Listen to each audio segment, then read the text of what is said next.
Hello, everybody. John Novak with Nexgen Software Services, and I'm going to go through our indicators that we make available to our clients and for you guys to try and use with your day trading. The very first indicator that you're going to get is our T3 trigger lines. And T3 trigger lines act very much like moving averages. They've got linear regression and moving average calculations in them, but the short version is you're going to get a faster version of the indicator, which is going to be represented by cyan color going up, white color going down, cyan up, white down, vice versa. And then you're going to have a regular slower trigger line, which will be green and red. And depending on how you configure the indicators, you can make the larger triggers crossed up or down, paint the background colors for you, either crossed up or crossed down, so we get a green background or red background. So you can see in this instance, I've actually set up the smaller trigger lines. When they cross, you can see it turns green, and when they cross to the downside, you'll see the background turns red, and then if this goes up a little bit higher, they'll cross and go green again. So again, these indicators, the trigger lines, are going to do two things for you. They're going to help you with the trend, either up or down, and they're also going to define how much momentum there is in the market. And we'll get more into that when we get into the trading side of things. But short version is when they're both crossed up, we have a very good chance of the market going up. When they are both crossed down and they're running together, kind of like this right here. This is where they're both crossed down. And you can see, give me my box. You can see the market does run up indeed, and then the market does run down, and then ultimately it looks like we're going to pretty soon here get ourselves into a both of them crossed up situation. So we may see more upside potential.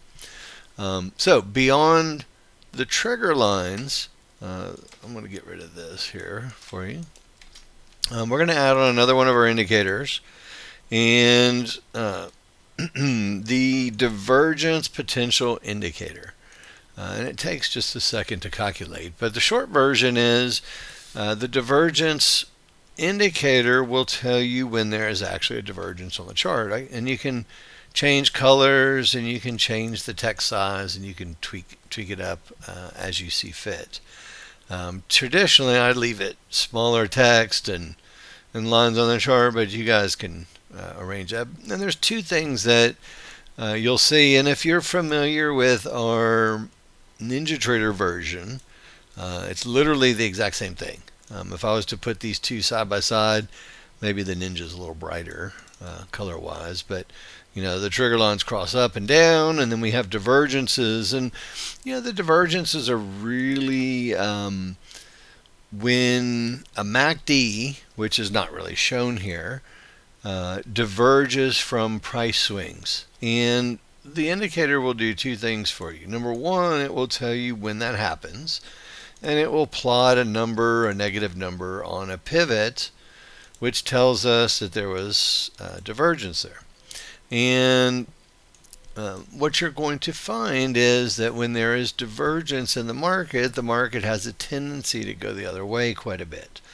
The other thing that you'll notice with divergence is when you have multiple divergences, like lower low divergences or higher low divergences, the market will make a much more significant move to the downside or the upside. You can basically find this on all directions, but whenever you get divergence, it'll tell you that the market usually will continue. Once we start getting multiple divergences, there's a chance that the market's going to go in the opposite direction, and that's all we're looking for at this juncture. Just kind of describing what's on the chart. The other thing that the divergence will do is it will tell you if there is a potential divergence coming.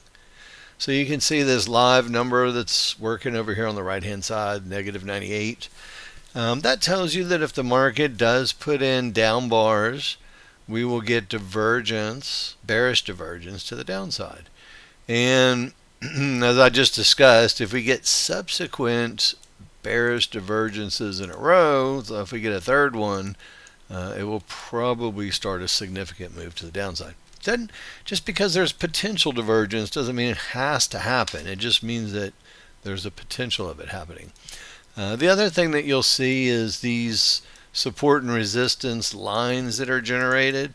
The tops and bottoms that are generated with divergence hold a significant support and resistance value.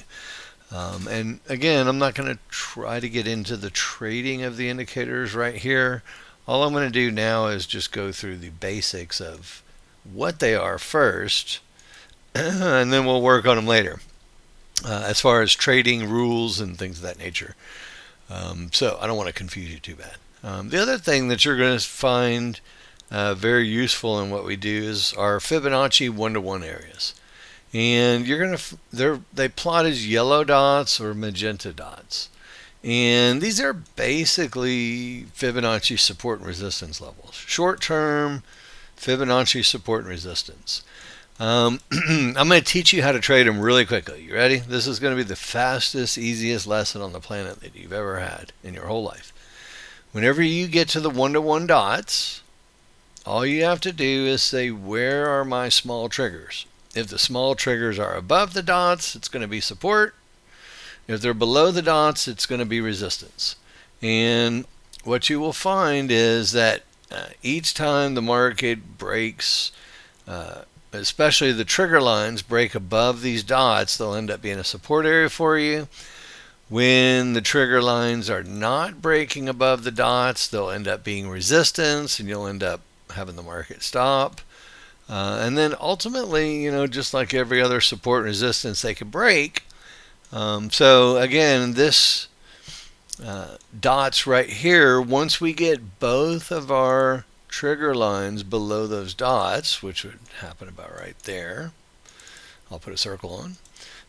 You'll see trigger lines below the dots, they're resistance, and make a very, very handy sell area with the direction of the trigger lines. Again, I told you I wasn't going to teach you trading much with them, but very, very, very simple rules. Triggers crossed up or down, and then triggers above or below these lines in order to generate buys or sells.